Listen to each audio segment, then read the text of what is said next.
Sisters and brothers of America,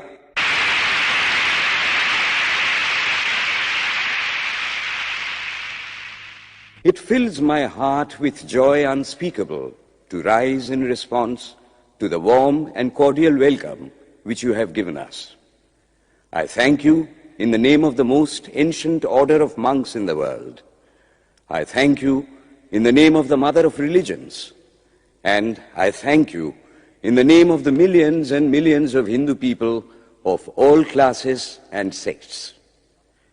My thanks also to some of the speakers on this platform who, referring to the delegates from the Orient, have told you that these men from far-off nations may well claim the honor of bearing to different lands the idea of toleration. I am proud to belong to a religion which has taught the world both tolerance and universal acceptance. We believe not only in universal toleration, but we accept all religions as true. I am proud to belong to a nation which has sheltered the persecuted and the refugees of all religions and all nations of the earth. I am proud to tell you that we have gathered in our bosom the purest remnant of the Israelites who came to southern India and took refuge with us in the very year in which their holy temple was shattered to pieces by Roman tyranny. I am proud to belong to the religion which has sheltered and is still fostering the remnant of the grand Zoroastrian nation. I will quote to you, brethren, a few lines from a hymn which I remember to have repeated from my earliest boyhood, which is every day repeated by millions of human beings. As the different streams, having their sources in different places, all mingle their water in the sea, so, O Lord, the different paths which men take through different tendencies, various though they appear, crooked or straight, all lead to Thee. The present convention, which is one of the most august assemblies ever held, is in itself a vindication, a declaration to the world of the wonderful doctrine preached in the Gita. Whosoever comes to me, through whatsoever form, I reach him. All men are struggling through paths which in the end lead to me. Sectarianism, bigotry, and its horrible descendant, fanaticism, have long possessed this beautiful earth. They have filled the earth with violence, drenched it often and often with human blood, destroyed civilization, and sent whole nations to despair. Had it not been for these horrible demons, human society would be far more advanced than it is now. But their time is come, and I fervently hope that the bell that tolled this morning in honor of this convention may be the death knell of all fanaticism, of all persecutions with the sword or with the pen, and of all uncharitable feelings between persons wending their way to the same goal.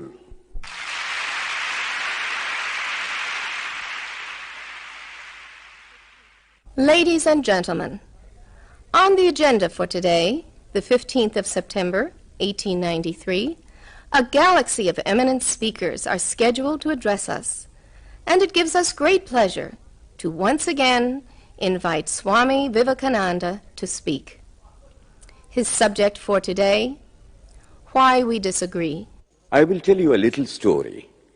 You have heard the eloquent speaker who has just finished say, "Let us cease from abusing each other," and he was very sorry that there should be always so much variance. But I think I should tell you a story which would illustrate the cause of this variance. A frog lived in a well. It had lived there for a long time. It was born there and brought up there, and yet was a little small frog. Of course, the evolutionists were not there then to tell us whether the frog lost its eyes or not. But for our story's sake, we must take it for granted that it had its eyes, and that it every day cleansed the water of all the worms and bacilli that lived in it with an energy that would do credit to our modern bacteriologists. In this way, it went on and became a little sleek and fat. Well, one day, another frog that lived in the sea came and fell into the well. Where are you from? I am from the sea. The sea? How big is that? Is it as big as my well? And he took a leap from one side of the well to the other. My friend, said the frog of the sea, how do you compare the sea with your little well? Then the frog took another leap and asked, is your sea so big? What nonsense you speak, to compare the sea with your well. Well then, said the frog of the well, nothing can be bigger than my well. There can be nothing bigger than this. This fellow is a liar, so turn him out. That has been the difficulty all the while. I am a Hindu. I am sitting in my own little well and thinking that the whole world is my little well. The Christian sits in his little well and thinks the whole world is his well. The Mohammedan sits in his little well and thinks that is the whole world. I have to thank you of America for the great attempt you are making to break down the barriers of this little world of ours, and hope that in the future the Lord will help you to accomplish your purpose.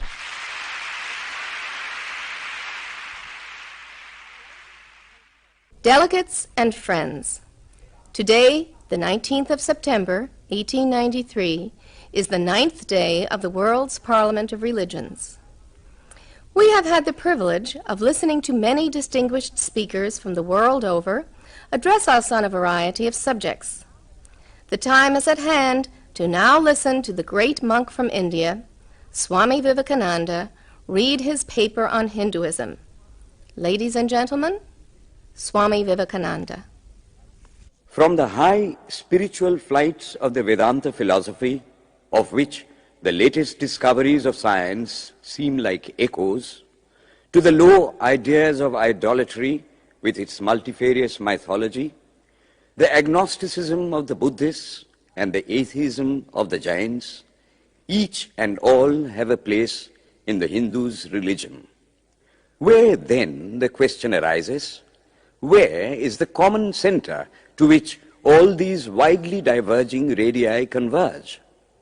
Where is the common basis upon which all these seemingly hopeless contradictions rest?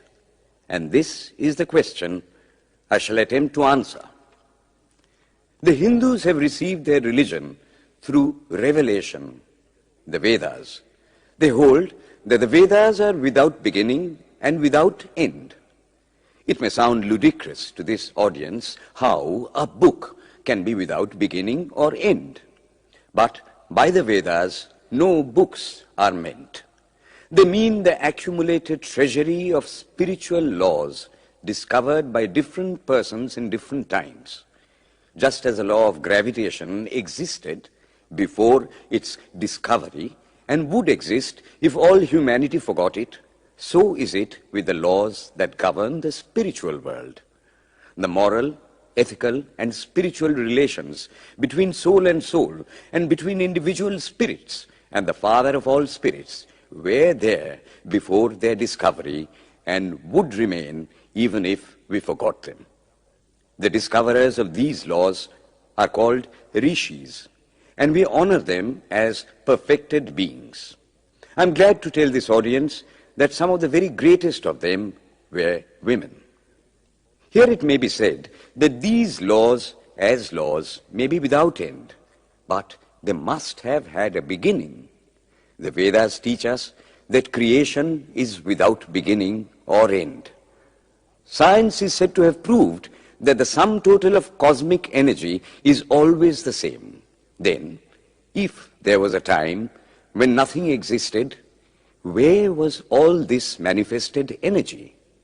Some say it was in a potential form in God.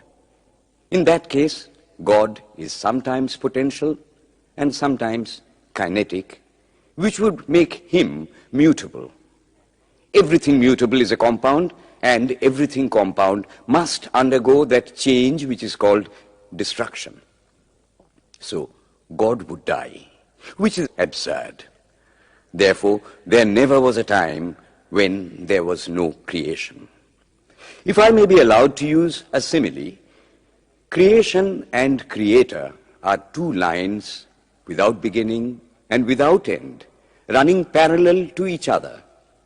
God is the ever-active providence by whose power systems after systems are being evolved out of chaos, made to run for a time and again destroyed. This is what the Brahmin boy repeats every day. The sun and the moon the Lord created like the suns and moons of previous cycles. And this agrees with modern science. Here I stand, and if I shut my eyes and try to conceive my existence, I, what is the idea before me? The idea of a body. Am I then nothing but a combination of material substances? The Vedas declare, no. I am a spirit living in a body. I am not the body. The body will die, but I shall not die. Here am I in this body. It will fall, but I shall go on living. I had also a past. The soul was not created, for creation means a combination, which means a certain future dissolution. If then the soul was created, it must die. Some are born happy, enjoy perfect health with beautiful body, mental vigor, and all wants supplied. Others are born miserable. Some are without hands or feet. Others again are idiots and only drag on a wretched existence. Why, if they are all created, why does a just and merciful God create one happy and another unhappy? Why is he so partial? Nor would it mend matters in the least to hold that those who are miserable in this life will be happy in a future one. Why should a man be miserable even here in the reign of a just and merciful God?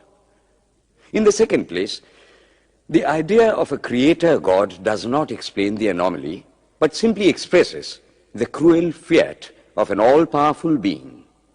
There must have been causes then, before his birth, to make a man miserable or happy, and those were his past actions.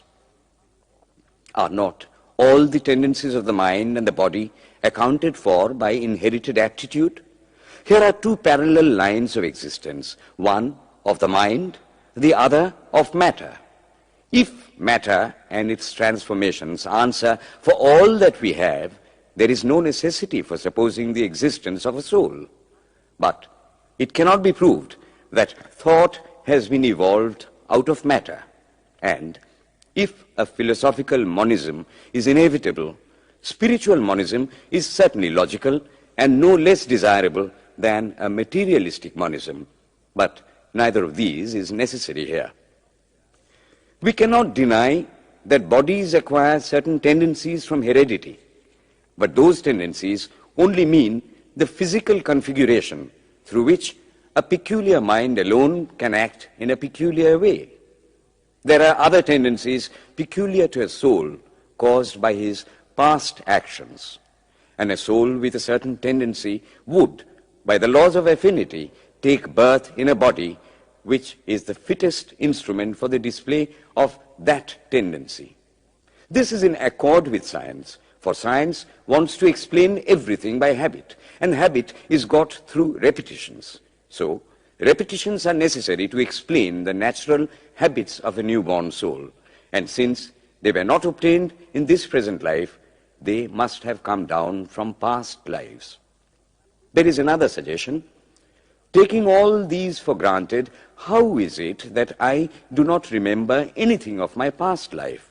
This can be easily explained. I am now speaking in English. It is not my mother tongue. In fact, no words of my mother tongue are now present in my consciousness. But let me try to bring them up. And they rush in. That shows that consciousness is only the surface of the mental ocean, and within its depths are stored up all our experiences. Try and struggle. They would come up, and you would be conscious even of your past life.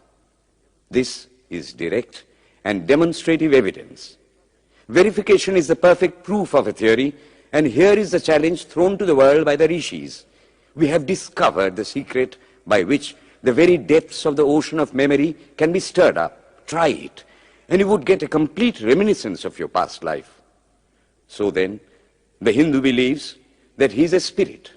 Him the sword cannot pierce, him the fire cannot burn, him the water cannot melt, him the air cannot dry. He is nowhere but whose center is located in the body, and that death means the change of the center from body to body. Nor is the soul bound by the conditions of matter.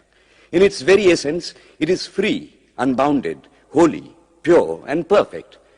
But somehow or other, it finds itself tied down to matter and thinks of itself as matter. Why should the free, perfect, and pure being be thus under the thraldom of matter is the next question. How can the perfect soul be deluded into the belief that it is imperfect? We have been told that the Hindus shirk the question and say that no such question can be there. Some thinkers want to answer it by positing one or more quasi-perfect beings and use big scientific names to fill up the gap. But naming is not explaining. The question remains the same. How can the perfect become the quasi-perfect? How can the pure, the absolute, change even a microscopic particle of its nature? But the Hindu is sincere. He does not want to take shelter under sophistry.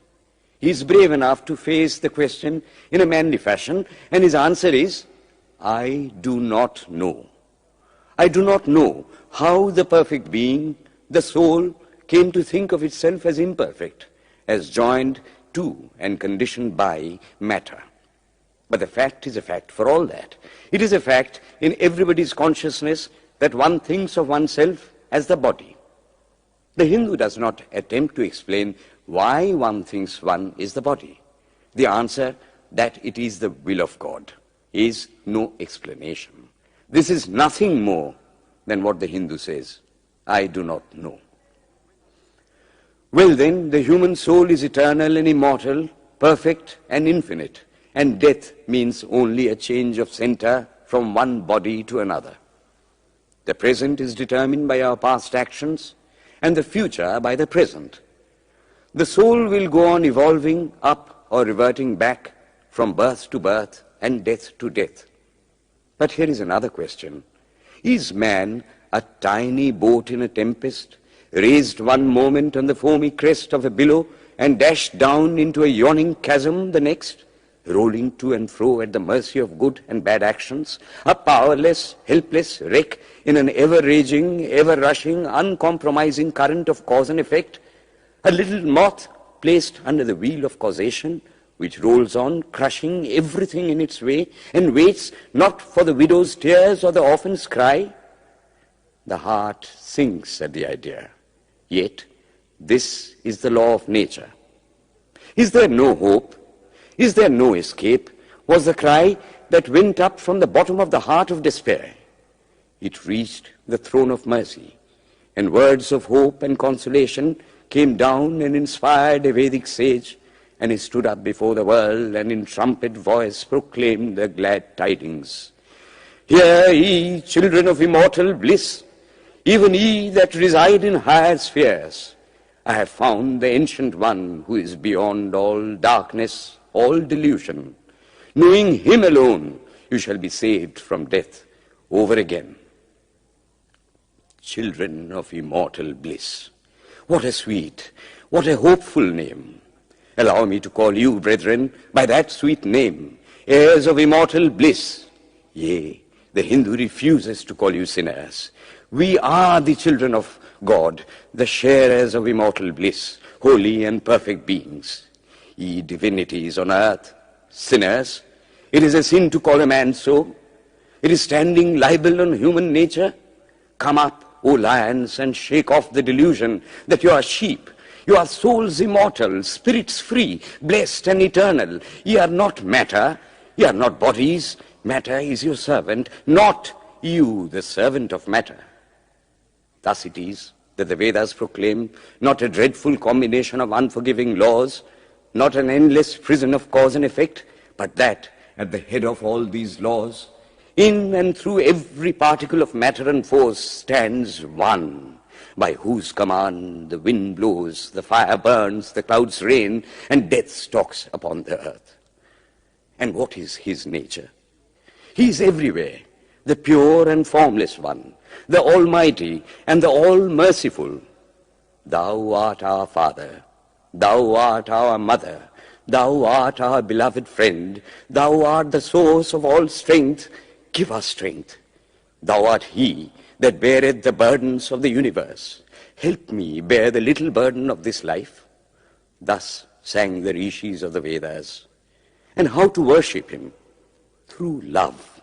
He is to be worshipped as the one beloved, dearer than everything in this and the next life.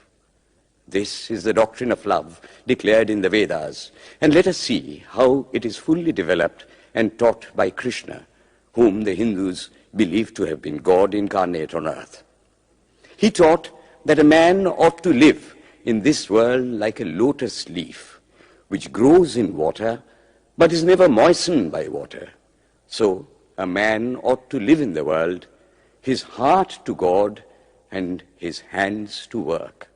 It is good to love God for hope of reward in this or the next world, but it is better to love God for love's sake. And the prayer goes, Lord, I do not want wealth, nor children, nor learning. If it be thy will, I shall go from birth to birth. But grant me this, that I may love thee without the hope of reward. Love unselfishly for love's sake. One of the disciples of Krishna, the then Emperor of India, was driven from his kingdom by his enemies and had to take shelter with his queen in a forest in the Himalayas. And there, one day, the queen asked him how it was that he, the most virtuous of men, should suffer so much misery.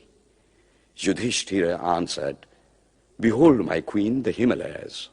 How grand and beautiful they are. I love them. They do not give me anything, but my nature is to love the grand, the beautiful. Therefore, I love them. Similarly, I love the Lord. He is the source of all beauty, of all sublimity. He is the only object to be loved. My nature is to love him, and therefore I love. I do not pray for anything. I do not ask for anything. Let him place me wherever he likes. I must love him for love's sake. I cannot trade in love. The Vedas teach that the soul is divine, only held in the bondage of matter. Perfection will be reached when this bond will burst, and the word they use for it is, therefore, mukti, freedom. Freedom from the bonds of imperfection, freedom from death and misery. And this bondage can only fall off through the mercy of God, and this mercy comes on the pure. So, purity is the condition of his mercy. How does that mercy act? He reveals himself to the pure heart. The pure and the stainless see God, yea, even in this life. Then and then only, all the crookedness of the heart is made straight. Then all doubt ceases. He is no more the freak of a terrible law of causation. This is the very center, the very vital conception of Hinduism. The Hindu does not want to live upon words and theories. If there are existences beyond the ordinary sensuous existence, he wants to come face to face with them. If there is a soul in him which is not matter, if there is an all-merciful universal soul, he will go to him direct. He must see him, and that alone can destroy all doubts. So, the best proof a Hindu sage gives about the soul, about God, is, I have seen the soul, I have seen God. And that is the only condition of perfection. The Hindu religion does not consist in struggles and attempts to believe a certain doctrine or dogma, but in realizing, not in believing, but in being and becoming. Thus, the whole object of their system is by constant struggle to become perfect, to become divine, to reach God and see God. And this reaching God, seeing God, becoming perfect, even as the Father in heaven is perfect, constitutes the religion of the Hindus. And what becomes of a man when he attains perfection? He lives a life of bliss infinite. He enjoys infinite and perfect bliss, having obtained the only thing in which man ought to have pleasure, namely God, and enjoys the bliss with God. So far, all the Hindus are agreed. This is the common religion of all the sects of India. But then, perfection is absolute, and the absolute cannot be two or three. It cannot have any qualities. It cannot be an individual. And so, when a soul becomes perfect and absolute, it must become one with Brahma, and it would only realize the Lord as the perfection, the reality of its own nature and existence, the existence absolute, knowledge absolute, and bliss absolute. We have often and often read this called the losing of individuality and becoming a stock or a stone. He jests at scars that never felt a wound. I tell you, it is nothing of the kind. If it is happiness to enjoy the consciousness of this small body, it must be greater happiness to enjoy the consciousness of two bodies, the measure of happiness increasing with the consciousness of an increasing number of bodies, the aim, the ultimate of happiness being reached when it would become a universal consciousness. Therefore, to gain this infinite universal individuality, this miserable little prison individuality must go. Then alone can death cease when I am one with life. Then alone can misery cease when I am one with happiness itself. Then alone can all error cease when I am one with knowledge itself. And this is the necessary scientific conclusion. Science has proved to me that physical individuality is a delusion, that really my body is one little continuously changing body in an unbroken ocean of matter, and Advaita, or unity, is the necessary conclusion with my other counterpart, soul. Science is nothing but the finding of unity. As soon as science would reach perfect unity, it would stop from further progress, because it would reach the goal. Thus, chemistry could not progress farther when it would discover one element out of which all others could be made. Physics would stop when it would be able to fulfill its services in discovering one energy of which all the others are but manifestations. And the science of religion become perfect when it would discover Him who is the one life in a universe of death, Him who is the constant basis of an ever-changing world, one who is the only soul of which all souls are but delusive manifestations. Thus is it, through multiplicity and duality, that the ultimate unity is reached. Religion can go no farther. This is the goal of all science. All science is bound to come to this conclusion in the long run. Manifestation and not creation is the word of science today. And the Hindu is only glad that what he has been cherishing in his bosom for ages is going to be taught in more forcible language and with further light from the latest conclusions of science. Descend we now from the aspirations of philosophy to the religion of the ignorant. At the very outset, I may tell you that there is no polytheism in India. In every temple, if one stands by and listens, one will find the worshippers applying all the attributes of God, including omnipresence, to the images.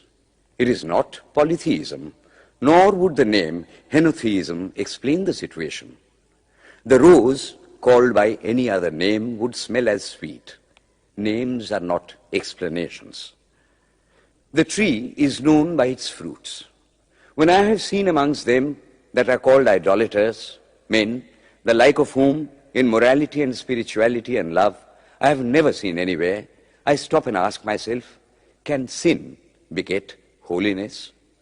Superstition is a great enemy of man, but bigotry is worse.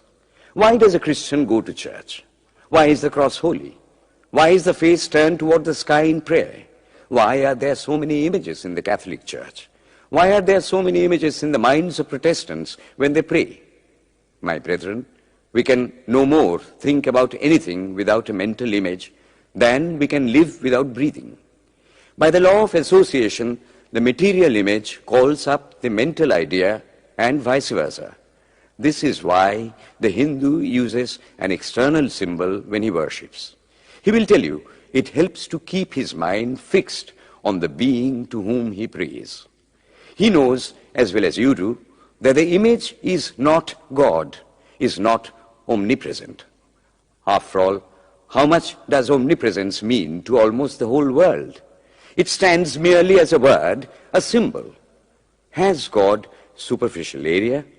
If not, when we repeat that word omnipresent, we think of the extended sky or of space. That is all. As we find that somehow or other, by the laws of our mental constitution, we have to associate our ideas of infinity with the image of the blue sky or of the sea, so we naturally connect our idea of holiness with the image of a church, a mosque, or a cross. The Hindus have associated the ideas of holiness, purity, truth, omnipresence, and such other ideas with different images and forms. But with this difference, that while some people devote their whole lives to their idol of a church and never rise higher, because with them religion means an intellectual assent to certain doctrines and doing good to their fellows, the whole religion of the Hindu is centered in realization. Man is to become divine by realizing the divine. Idols or temples or churches or books are only the supports, the helps of his spiritual childhood, but on and on he must progress. He must not stop anywhere. External worship, material worship, say the scriptures, is the lowest stage. Struggling to rise high, mental prayer is the next stage. But the highest stage is when the Lord has been realized. Mark, the same earnest man who is kneeling before the idol tells you, him the sun cannot express, nor the moon, nor the stars, the lightning cannot express him, nor what we speak of as fire. Through him they shine. But he does not abuse anyone's idol or call its worship sin. He recognizes in it a necessary stage of life. The child is father of the man. Would it be right for an old man to say that childhood is a sin or youth is a sin? If a man can realize his divine nature with the help of an image, would it be right to call that a sin? Nor, even when he has passed that stage, should he call it an error. To the Hindu, man is not traveling from error to truth, but from truth to truth, from lower to higher truth. To him, all the religions, from the lowest fetishism to the highest absolutism, mean so many attempts of the human soul to grasp and realize the infinite, each determined by the conditions of its birth and association, and each of these marks a stage of progress. And every soul is a young eagle soaring higher and higher, gathering more and more strength till it reaches the glorious sun. Unity in variety is the plan of nature, and the Hindu has recognized it. Every other religion lays down certain fixed dogmas and tries to force society to adopt them. It places before society only one coat which must fit Jack and John and Henry all alike. If it does not fit John or Henry, he must go without a coat to cover his body. The Hindus have discovered that the absolute can only be realized or thought of or stated through the relative, and the images, crosses and crescents are simply so many symbols, so many pegs to hang spiritual ideas on.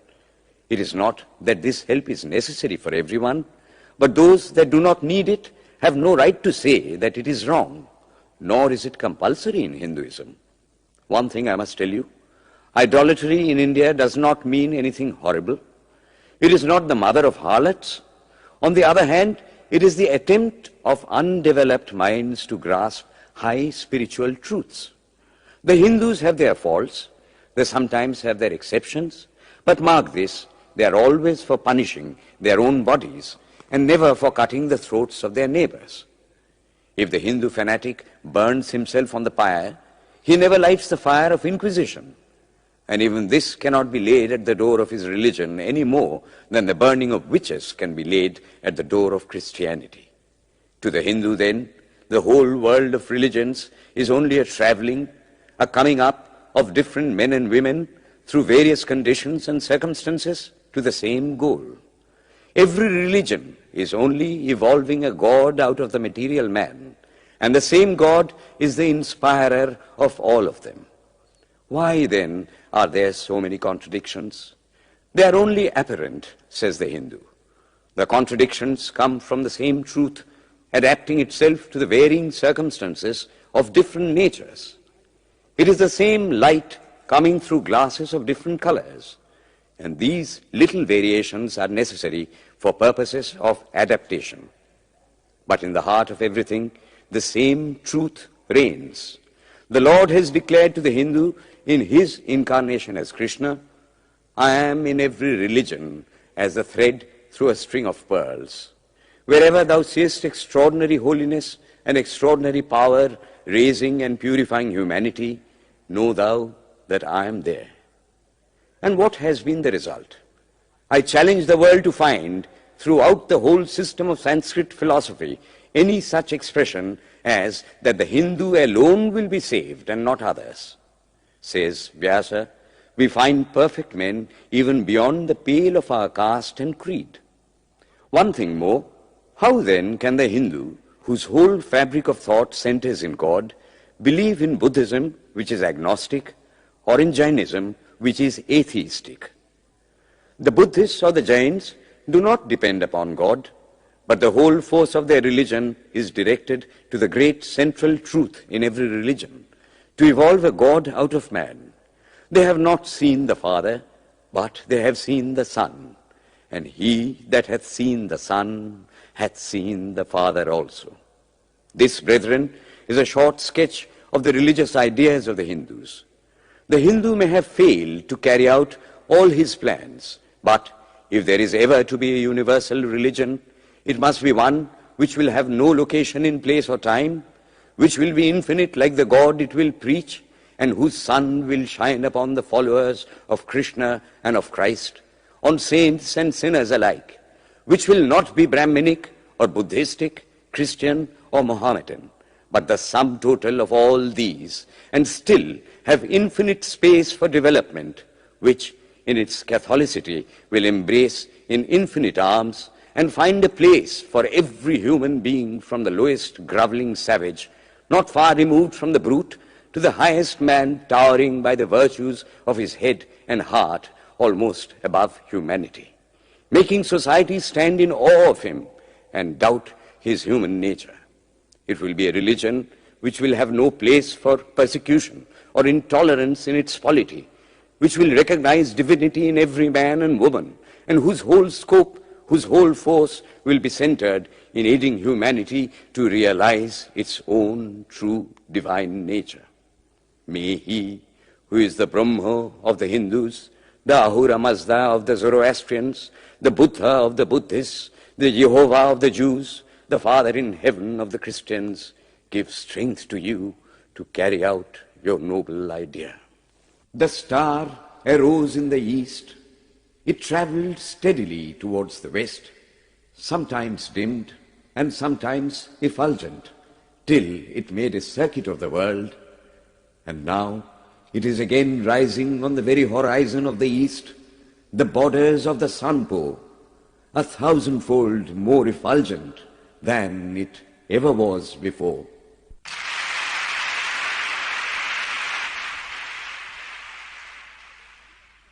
Today, the 26th of September, 1893, is the penultimate day of this Parliament of Religions at Chicago.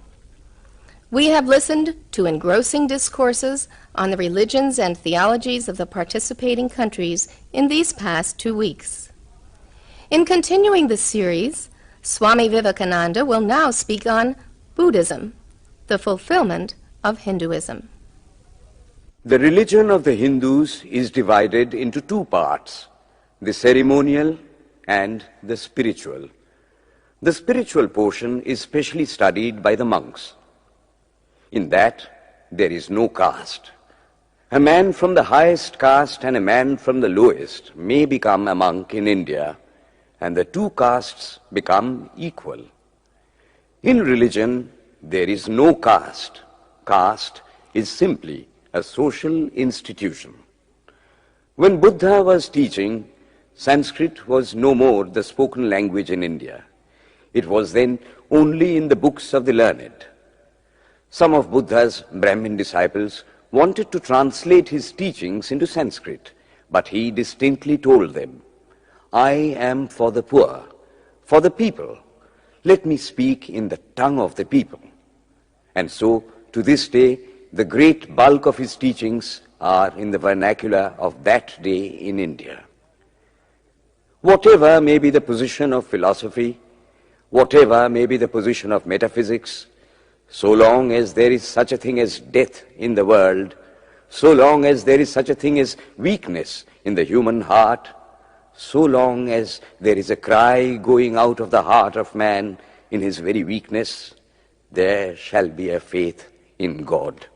Let us then join the wonderful intellect of the Brahmin with the heart, the noble soul, the wonderful humanizing power of the great Master.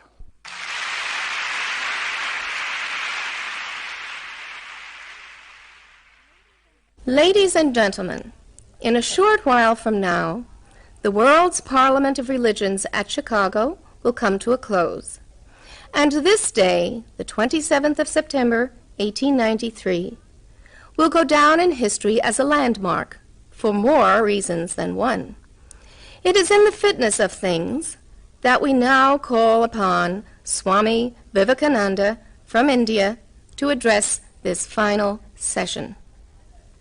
The world's Parliament of Religions has become an accomplished fact, and the merciful Father has helped those who labored to bring it into existence and crowned with success their most unselfish labor.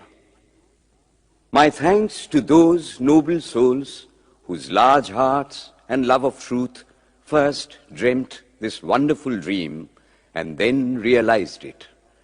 My thanks to the shower of liberal sentiments that has overflowed this platform.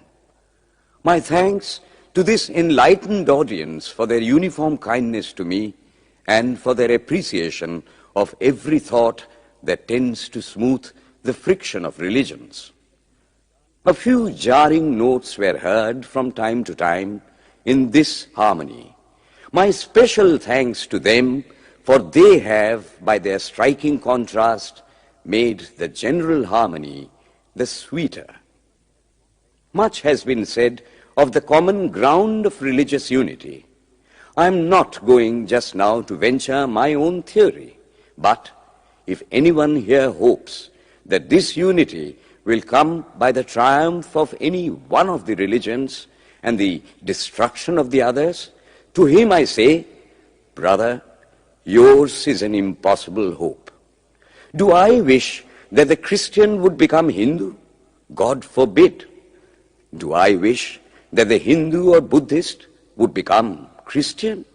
God forbid.